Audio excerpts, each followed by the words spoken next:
ஆட்சி அமைந்த பிறகு இன்றைக்கு முதன்முறையாக நம்முடைய ஆளுநர் திரு ராஜேந்திர அர்லேக்கர் அவர்கள் இன்றைக்கு சட்டமன்றத்துக்கு வருகை தந்து ஆளுநர் உரையை வாசித்திருக்கிறார். பொதுவா ஆளுநர் உரை என்பது ஆளுநருடைய ஒரு தனிப்பட்ட உரை கிடையாது. அரசு தயாரித்து கொடுக்கக்கூடிய உரை, அரசினுடைய பாலிசி நோட்டு, ப்ளூ பிரிண்ட். இந்த ஆட்சியாளர்கள் ஆட்சிக்கு வருவதற்கு முன்பு என்னென்ன வாக்குறுதிகள் கொடுத்தாங்க, அதெல்லாம் எப்படி செயல்படுத்த போறாங்க, அதற்கான நிதி ஒதுக்கீடெல்லாம் எப்படி செய்ய போறாங்க அப்படிங்கறது ஒரு முன்கூட்டியே சொல்லக்கூடிய ஒரு பாலிசி நோட்டாகத்தான் எப்பொழுதுமே ஆளுநர் உரை இருக்கும். ஆனா இன்னைக்கு பாத்தீங்கன்னா ஆளுநர் உரை எடுத்து பாத்தீங்கன்னா அது இன்னைக்கு இருக்கக்கூடிய ஆளுங்கட்சியினர் ரீல்ஸ் போடுவதற்கான கண்டென்ட் மெட்டீரியலாக இன்றைக்கு இந்த ஆளுநர் உரை அமைஞ்சிருக்கு.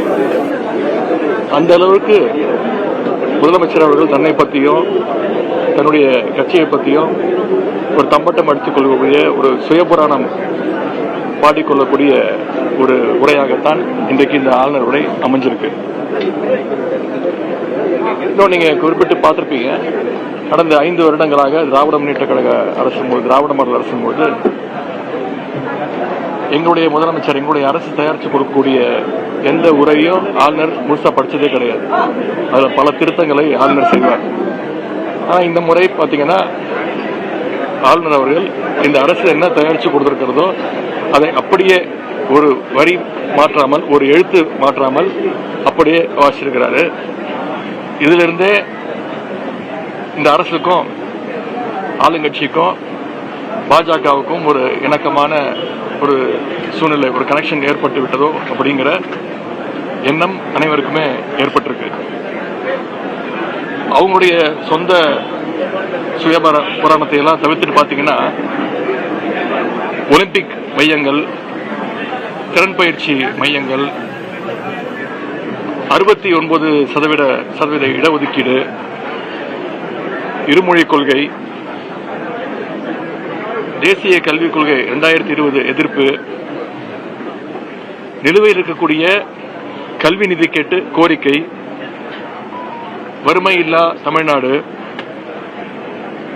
உயர்நீதிமன்றத்தில் தமிழ் வழக்காடு மொழி, சென்னையில் உச்சநீதிமன்ற கிளை, கீழடி உள்ளிட்ட அகழாய்வுகள்,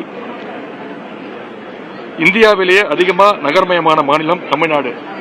இப்படி எங்களுடைய அரசினுடைய திட்டங்கள், சாதனைகள், கோரிக்கைகளை தான் மீண்டும் இவங்க படிச்சிருக்கிறாங்க. இப்படி கடந்த திராவிட மாடல் அரசினுடைய திட்டங்கள் மேல ஸ்டிக்கர் ஒட்டிட்டு இவங்க ஆட்சியினுடைய தோல்விக்கான பழியை தூக்கி மீண்டும் திராவிட மாடல் அரசின் மீது, திமுக அரசின் மீது இவங்க போட்டிருக்கிறாங்க. மிகுந்த காழ்ப்புணர்ச்சியோடு இந்த ஆளுநர் உரை அமைஞ்சிருக்கு. 2-3 இடங்கள்ல ஆளுநர் உரையில சொல்லியிருக்கிறாங்க, சென்ற அரசினுடைய நிர்வாகம் சரியில்லை அப்படின்னு குறிப்பிட்டு காட்டியிருக்கிறாங்க, சொல்லியிருக்கிறாங்க. இதை நாங்கள் உண்மையா கண்டிக்கிறோம். அப்படி ஆட்சி நிர்வாகம் சரியில்லாமல் இருந்திருந்தா எப்படி இவங்க சுட்டிக்காட்டிருக்கிற மாதிரி பல திட்டங்களை எங்களுடைய அரசு நிறைவேற்றி காட்டியிருக்கோம். உதாரணத்திற்கு சென்ற வாரம் நம்முடைய முதலமைச்சர் அவர்கள் டெல்லிக்கு போய் நிதி ஆயோக் கூட்டத்தில் நம்முடைய தமிழ்நாடு கடந்த 5 ஆண்டுகள்ல எவ்வளவு திட்டங்களை செஞ்சிருக்கிறோம், எவ்வளவு சாதனைகளை செஞ்சிருக்கிறோம், இன்னைக்கு இந்தியாவிலேயே பொருளாதாரத்தில் 2வது இடத்துல இருக்கோன்னு பெருமை பேசியிருக்கிறாரு. அதெல்லாம் அவருடைய 1 மாச ஆட்சியுடைய சாதனைகளா? கிடையாது.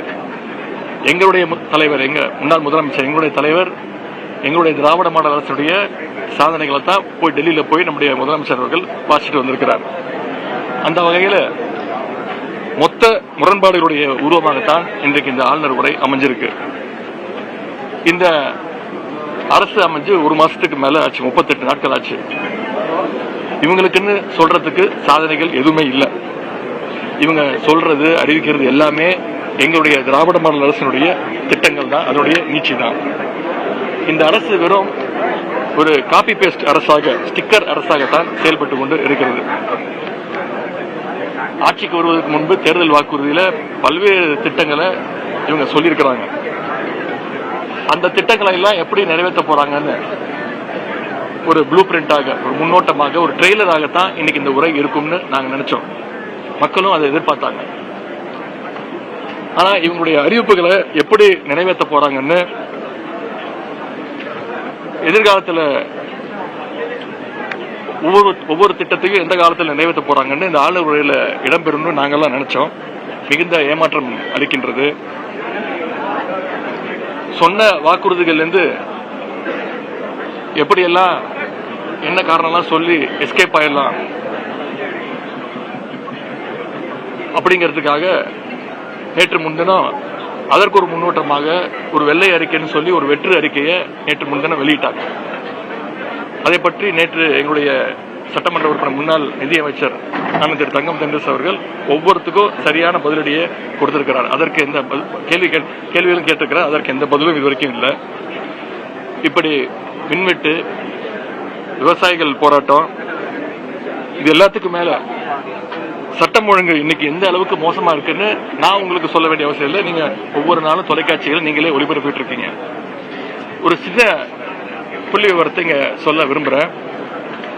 கடந்த ஒரு மாசத்துல மட்டும் சுமார் 175 பாலியல் வன்கொடுமைகள், 65 கொலைகள், 4 சாதிய ஆணவ படுகொலைகள் தமிழ்நாட்டில் நடந்திருக்கு. இன்றைக்கு இருக்கக்கூடிய முதலமைச்சர் தேர்தல் பிரச்சாரத்தின் போது எப்படியெல்லாம் டயலாக் பேசினார், வீரவசனம் பேசினார்னு தமிழ்நாட்டு மக்கள் பார்த்தாங்க. நீங்க அத்தனை பேர் பார்த்திருப்பீங்க. என்ன சொன்னாரு? பச்சை பிள்ளைங்க, படிக்கிற பிள்ளைங்க, சின்ன பொண்ணுங்க, வீட்டில் இருக்க பொண்ணுங்க, வேலைக்கு போற பொண்ணுங்க, இவங்க எல்லாருக்கும் நடக்கிற கொடுமையை சொல்ல முடியலையே சிஎம் சார் அப்படின்னு எங்க தலைவரை பார்த்து, அப்படி இருக்கக்கூடிய முதலமைச்சரை பார்த்து இன்றைய முதலமைச்சர் அவர்கள் வீராவசனம் பேசினார். இன்னைக்கு அவங்களுடைய ஆட்சியில தமிழ்நாட்டில் நடக்கக்கூடிய இந்த கொடுமைகள்லாம், குற்றங்கள்லாம் பார்க்கும்போது ஒரு திரைப்படத்தில் வரும்ல சார், கண்ணாடியை பார்த்து பேசிட்டு இருக்கீங்க சார் அப்படிங்கிற நிலைமையை இன்னைக்கு முதலமைச்சர் ஏற்படுத்தியிருக்கிறார். அதுவும் வேலையே பயிர் மேஞ்ச கதையாக இன்றைக்கு நடக்கக்கூடிய அனைத்து குற்றங்களையும் யார் ஈடுபடுறாங்கன்னு பாத்தீங்கன்னா, ஆளுங்கட்சியை சேர்ந்த நிர்வாகிகள், அவங்களுடைய கட்சியினரே அந்த குற்றங்கள்ல ஈடுபட்டு கொண்டிருக்கிறாங்க. சட்டம் ஒழுங்கு நிலைநாட்ட இந்த அரசு என்ன நடவடிக்கை எடுக்க போகுதுன்னு ஆளுநர் உரையில எந்த விதமான ஒரு குறிப்பும் கிடையாது. அதே போல ஏற்கனவே நல்லா இருக்கக்கூடிய திட்டங்களை கெடுக்கிறத எதிர்கட்சிகள் நாங்க வேடிக்கை பார்த்து கொண்டு இருக்க முடியாது. நேற்று கூட நீங்க பார்த்திருப்பீங்க, எங்களுடைய அரசு, திராவிட மாடல் அரசு கொண்டு வந்த ஒரு திட்டம், அரசுடைய முத்திரை திட்டமான நான் முதல்வன் திட்டத்தை முடக்கியிருக்காங்க, பேரை மாத்திருக்கிறாங்க. அது எங்களுடைய தலைவர் பேர் இருக்கக்கூடிய திட்டமும் கிடையாது, டாக்டர் கலைஞருடைய பேர் இருக்கக்கூடிய ஒரு திட்டமும் கிடையாது. ஒரு நல்ல திட்டம். ஏன் நீக்கியிருக்காங்கன்னா, நான் முதல்வன் அப்படின்னு சொன்னாலே மக்களுக்கு எங்களுடைய தலைவர் திரு முத்துவேல் கருணாநிதி ஸ்டாலின் அவருடைய பேர் தான் மக்களுக்கு ஞாபகம் வரும் அப்படின்னு அப்படிங்கிற ஒரு சிறிய குறுகிய எண்ணத்தோடு அந்த திட்டத்தோட பெயரையே நீக்கியிருக்கிறாங்க. அந்த திட்டத்துடைய அச்சீவ்மெண்ட்ஸ், அந்த வீடியோஸ் எல்லாம் சோசியல் மீடியால இருந்து, அக்கௌண்ட்ல இருந்து நீக்கியிருக்காங்க.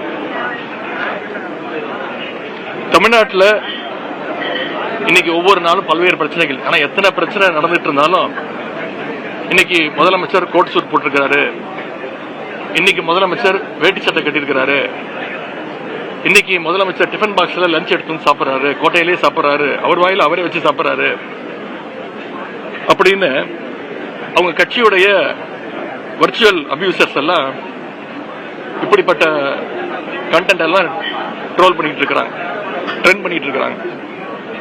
ஆனா உண்மையான பிரச்சனைகளை பத்தி என்னைக்கு நம்முடைய முதலமைச்சர் வாயை திறப்பார் அப்படின்னு சொல்றதுக்காகத்தான் இன்னைக்கு நாங்க எதிர்கட்சியை சேர்ந்த திராவிட முன்னேற்ற கழகத்துடைய சட்டமன்ற உறுப்பினர்கள் தயவு செஞ்சு வாயை தரங்க சிஎம் சார், பதில் சொல்லுங்க சிஎம் சார் அப்படிங்கிறதுக்காகத்தான் இன்னைக்கு இந்த பேட்சை நாங்க அணிந்து கொண்டு வந்திருக்கிறோம். எங்களுடைய எதிர்ப்பை, எங்களுடைய எண்ணங்களை தெரிவிச்சிருக்கிறோம். அதுவும் எப்போதாவது பேசுற முதலமைச்சர் பாத்தீங்கன்னா, அப்பவும் தன்னை முதலமைச்சர் அப்படிங்கறத மறந்து இன்னும் பிரச்சார மோட்லயே பேசிட்டு இருக்கிறாரு. சிஎம் தான் அப்படி இருக்காருன்னு பாத்தீங்கன்னா, அவங்களுடைய ஒவ்வொரு அமைச்சரும், ஒவ்வொரு சட்டமன்ற உறுப்பினர்களும் முழுக்க முழுக்க ரீல்ஸ் வெறியிலேயே சுத்திக்கிட்டு இருக்கிறாங்க. எல்லாமே உங்களுக்கு கண்டென்ட், எல்லாமே ரீல்ஸ் தான். இதையெல்லாம் முதலமைச்சர் கவலைப்படுற மாதிரி துளியும் தெரியல. அவருடைய ஒரே சிந்தனை இந்த ஆட்சியை எப்படி காப்பாற்றிக்க போறோம் அப்படிங்கிற அந்த கவலையில தான் அவர் இருக்கிறாரு. அதனாலதான் இன்னைக்கு பீரோ புல்லிங் சொல்லுவாங்க. அது மாதிரி இன்னைக்கு நம்முடைய முதலமைச்சர் அவர்கள் அதிமுகவுடைய சட்டமன்ற உறுப்பினர்கள் தான் எம்எல்ஏ புல்லிங் பண்ணிட்டு இருக்கிறாரு. ஆங்கிலத்தில் ஒரு வார்த்தை சொல்லுவாங்க, பேனிக் பையிங் அப்படின்னு ஒரு வார்த்தை இருக்கு. திடீர்னு ஒரு பேரிடர் காலமோ இல்ல ஒரு கடை அடைப்போ அப்படி நடக்கும்போது மக்கள்லாம் போய் அவசரமா போய் வீட்டுக்கு தேவையான சாப்பாடு பொருட்கள், வண்டிக்கு தேவையான பெட்ரோல் டீசல் எல்லாம் போட்டு வச்சுப்பாங்க. அது பேர் பேனிக் பையிங்னுவாங்க. ஒரு ஆர்டிபிஷியல் டிமாண்ட் கிரியேட் பண்றது. அது மாதிரி இன்னைக்கு நம்முடைய முதலமைச்சர் அவர்கள் அண்ணா திராவிட முன்னேற்ற கழகத்தை சேர்ந்த சட்டமன்ற உறுப்பினர்கள்லாம் போய் ஆட்சி அமைஞ்ச நாள்ல இருந்து இன்னைக்கு வரைக்கும் ஒவ்வொரு நாளும் ஒவ்வொரு சட்டமன்ற உறுப்பினர்களா போய் தன்னுடைய ஆட்சியை காப்பாற்றிக்க பேனிக் பையிங் பண்ணிட்டு இருக்கிறாரு.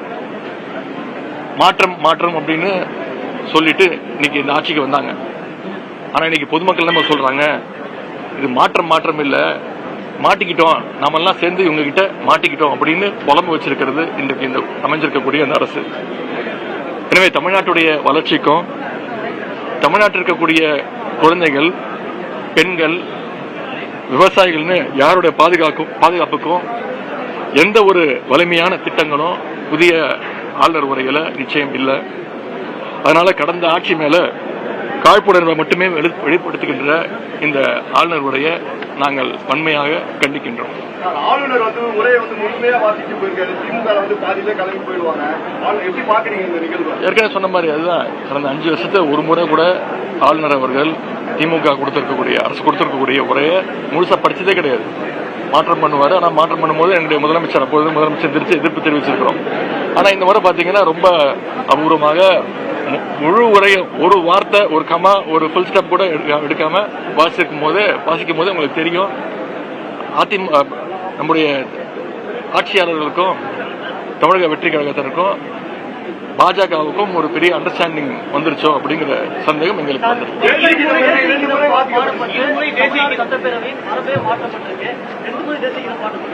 சபாநாயகர் நன்றி சொல்லியிருக்கிறாரு. இதெல்லாம் மிகப்பெரிய ஆச்சரியங்கள், அதிசயங்கள் இப்போ இங்க நடந்துகிட்டு இருக்கு. மரபு மீறப்பட்டிருக்கு. திமுக ஆட்சியில எப்பவுமே தேசிய கீதம் மட்டும்தான், தமிழ்தாய் வாழ்த்து மட்டும்தான் முதல்ல வாசிக்கப்படும். முடியும் போது ஆளுநர் கிளம்புறதுக்கு முன்னாடி அவருடைய உரையை முடிஞ்சதுக்கு பிறகு தேசிய கீதம் ஒளிபரப்பப்படும். ஆனா இந்த முறை 2 வாட்டி தேசிய கீதத்தை ஒளிபரப்பியிருக்காங்கன்னா, மீண்டும் சொல்றேன், இது பாஜகவும் இப்ப இருக்கக்கூடிய ஆட்சியாளர்களும் ஒரு அண்டர்ஸ்டாண்டிங் வந்திருக்காங்க. பெண்களுக்கு எதிரான குற்றங்கள் அதிகரித்த தொடர்பான கேள்விக்கு அதிகமா போலீஸ் ஸ்டேஷன் கம்ப்ளைண்ட் கொடுக்குறாங்க அப்படின்னு சொல்லியிருக்காரு. அதனால அதிகமா நம்ம தெரியும்.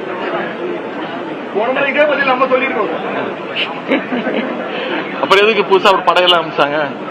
இந்த சிங்கப்பெண் படைன்னு ஒண்ணு சொன்னாங்க, அதை தேதி தள்ளி வச்சாங்க.